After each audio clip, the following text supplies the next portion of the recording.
Choose any ATM of your convenience and stand a chance to win gold sovereigns. Lanka Pay. The United Kingdom yesterday imposed sanctions on 4 Sri Lankans, including 3 former Tri-Forces commanders and a former deputy minister, whom it claims are responsible for serious human rights abuses and violations during the Sri Lankan civil war, including extrajudicial killings, torture and/or perpetration of sexual violence. Those sanctioned include former Chief of Defence Staff General Shavendra Silva, former Navy Commander Admiral of the Fleet Wasantha Karannagoda, former Army Commander General Jagath Jayasuriya, and former Eastern Province Commander of the LTTE Vinegamurthy Muralidharan, also known as Karuna Amman, who later became a deputy minister in the Sri Lankan government. The sanctions include UK travel bans as well as the freezing of the assets within the UK. Announcing the sanctions, the UK Secretary of State, Foreign and Commonwealth and Development Affairs David Lammy said that the UK government looks forward to working with the new Sri Lankan government to improve human rights in Sri Lanka and welcomes their commitments on national unity. Meanwhile, commenting on the sanctions imposed on the X platform, leader of Sarvajana Balaya MP Dirit Jayawira expressed his disappointment regarding the Sri Lankan government's lackluster response to the United Kingdom's decision, highlighting the pivotal role of the former Tri-Forces commanders in ending a brutal terrorist conflict. MP Jayawira emphasised the need for a strong response from the government to counter the UK's decision, which he claims to be rooted in misinformation being spread about Sri Lanka. Meanwhile, more politicians commented in this regard today. Even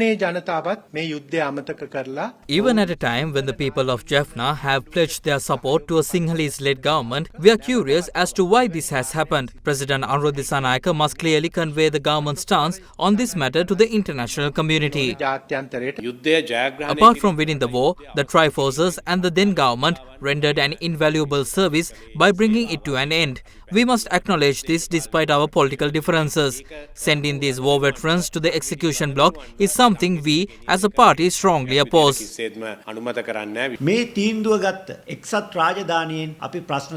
posed 3 questions to the UK government regarding this decision. What investigations was conducted by the UK to determine that our war veterans committed war crimes? Secondly, were these war veterans given a fair opportunity to prove their innocence before being labelled as perpetrators? When the UK has become a safe haven for one of the world's most ruthless terrorist organizations, how does it justify to the international community branding the forces that ended that terrorism as perpetrators? We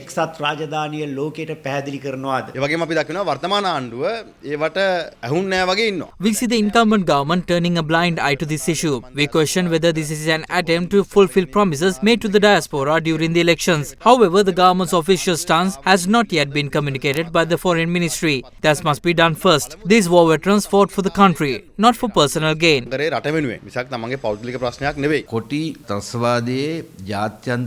international network of the LTT terrorist group operates from the UK, particularly London, with the UK providing them protection. The UK government should be ashamed of betraying its own policies for the sake of votes and money.